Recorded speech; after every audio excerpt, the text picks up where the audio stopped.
Hey, what's going on, everybody? My name is Trogdor, and welcome back to my YouTube channel. Guess what? Guess what? It's more PTL, and that's literally all I've been doing today, catching up. So we're finally in week number 10 of the season, week 10 out of 12. And we are up against, my opponent is Dolphin and the Red Spark Vikavolts. And I am, so like I say every week, I want to win. But this is a little bit extra more important because this is not just about getting a good record. This is about redemption. So I have not had I have not had a successful Ozumerill clean in quite a while. Like, I've messed it up so many times in versus Joey, versus who else did I mess it up? Basically, it's like I was building this team, and then I realized that Belly Drum Ozumerill OHKOs his entire team. So I really need that to work this game. Every mock that I've had, these headphones are so uncomfortable. Every mock has been like, oh, what do I have for Ozumerill? Literally nothing. So I was like, great. So that's what this battle is all about. I need to get not just a win, but also a high differential win if I need to start jumping up and stuff. So that's the plan. He has no switches for an Among Us' Spore. He doesn't really have a switch in for Weavile. Weavile's like Expert Belt or something. It's not Life Orb. Landorus' Scarf. Cresselia is just bulky as all heck. Mega Pidgeot is just enough outspeed to donk the Gallade, and I believe it can 2-hit KO just about everything except a Spit F Porygon 2. And I have no idea what Guzzlord does, but I have no idea what it does, but it's there. So I gotta deal with that somehow. I know it's super bulky, but just underwhelming. So, but the game plan is just get Ozumerill in safely, go for the Belly Drum, and win. Because Guzzlord is OHKO'd, Hippowdon is OHKO'd, Jellicent is, well, Hippowdon's out OHKO'd by Aqua Jet. Guzzlord I outspeed and OHKO with literally anything.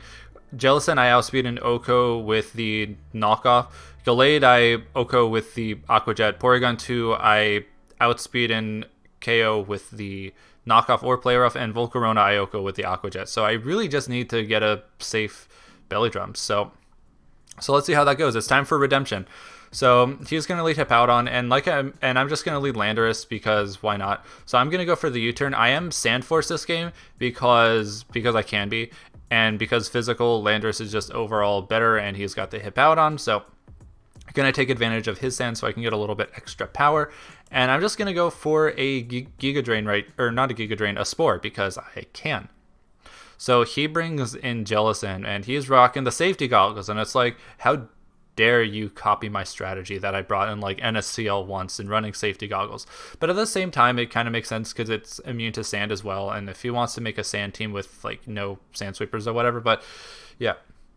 So safety goggles kind of ruins my day, but I can go for the, I want to say it was Giga Drain right here, and I forget if it was I think it was Clear Smog that I had, just in case Volcarona wants to set up. I need to get rid of that. And if he wants to start hitting me with moves or going for whatever, I just need to not let him set up. He is going to go for the Z power, which is interesting, and that's the Inferno Overdrive. Among Us is dead, but hey, guess what? Guess who gets to come in for free? That's right. So this should easily scare out the Volcarona.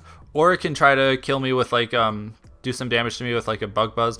I live even a Giga Drain from this range, I double checked, so pretty sure he's gonna either switch out fearing the Aqua Jet or go for a move to try to get some damage on me, but either way I'm gonna go for the Belly Drum right here.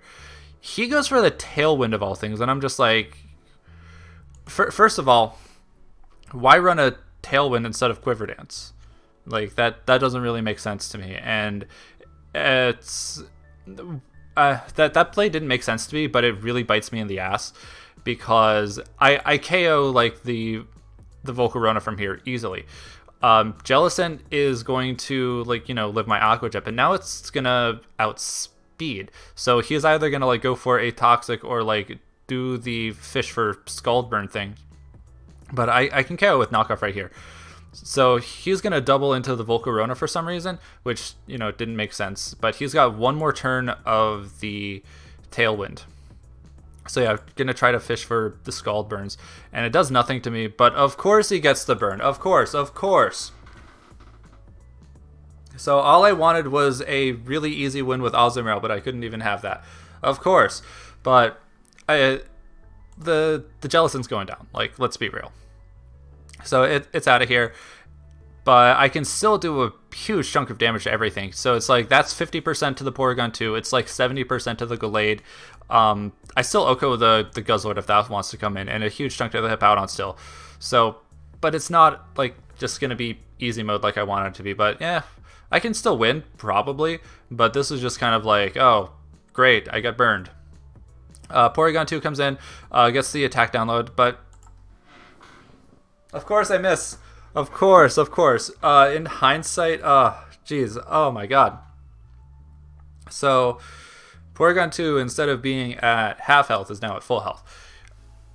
Going for the knockoff would have been much smarter here too. So, it's not just hacks, it was also my dumb play, because knockoff would have done like 40% minimum if he was like fully Fizdef and gotten rid of the Eviolite, so that anything like the Weavile or the Landorus or the Pidgeot could have come in and finished the job.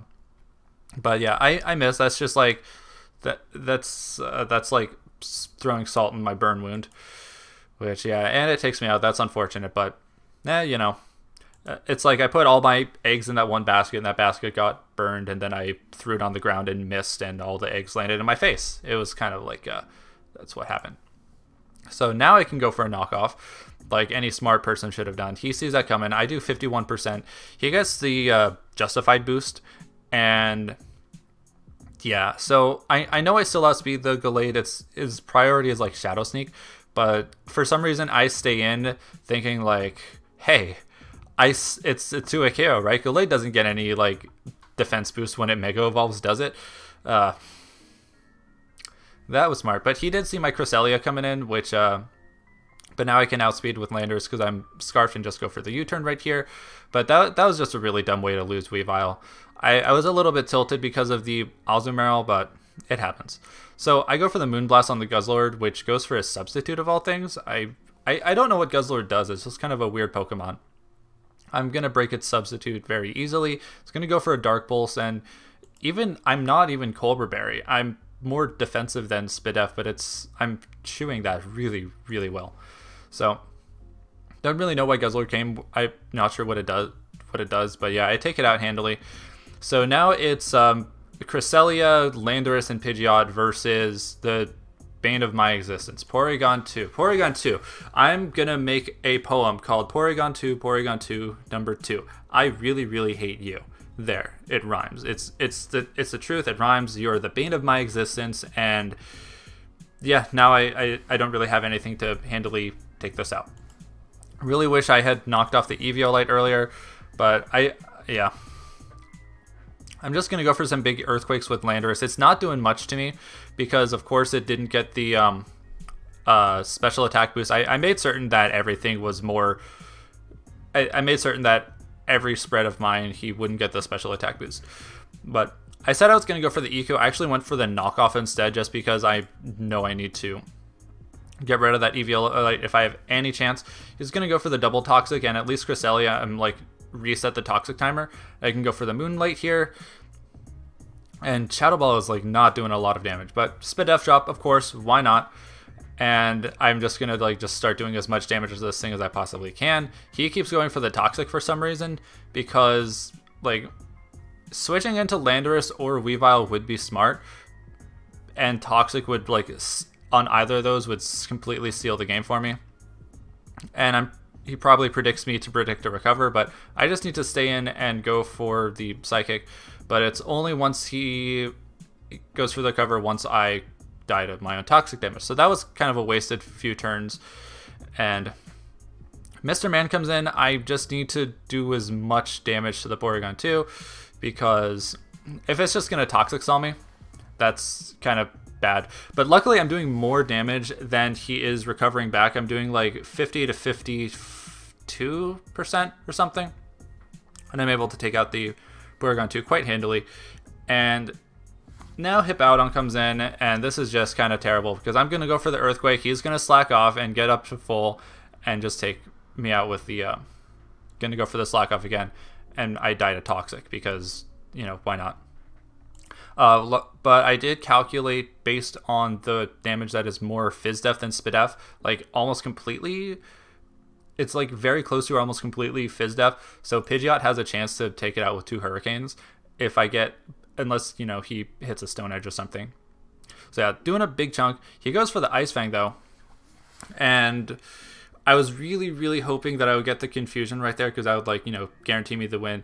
I thought he would just go for the Stone Edge and, like, and win right there, but he goes for the Ice Fang instead. I guess that's a better thing to bring versus Landorus and whatnot, but no freeze, no confusion, and somehow with the power of, like, wind and stuff, I pull that off. So what happened this game? Azumarill was meant to get me a 5-0. That failed because, again, I think Tailwind was just kind of weird, but it ended up working very well for him. And then I got burned, and then stupidly went for Play Rough instead of Knockoff, thus allowing Porygon 2 to bring it from a... what was it? Oh no, first I completely just shot myself in the foot with Weavile, going for the second knockoff on Gilly. But yeah, I somehow sneak a 1-0 out of that game, so I'm back up at 5-5, I think. But I'm still negative differential, which sucks. But I win small and I lose small, but I occasionally get 6-0'd, and that just ruins the rest of my season. But yeah, so getting really close to the end of the season here. Week 11's coming up soon, and then after that is week 12. So yeah, that's how numbers work, right? So yeah, thanks for watching. If you are new and want to check out the rest of the season, go ahead and subscribe. Like the video if you liked it too. And if you got anything else to say, comment down below. And yeah, that's all I've got for now. Week 11 should be going up shortly after this, I want to say, just in the schedule of uploading things to get week 12 on time. So yeah, stay tuned for all that jazz. And yeah, I'll see everyone in the next one. Take care now. Bye-bye.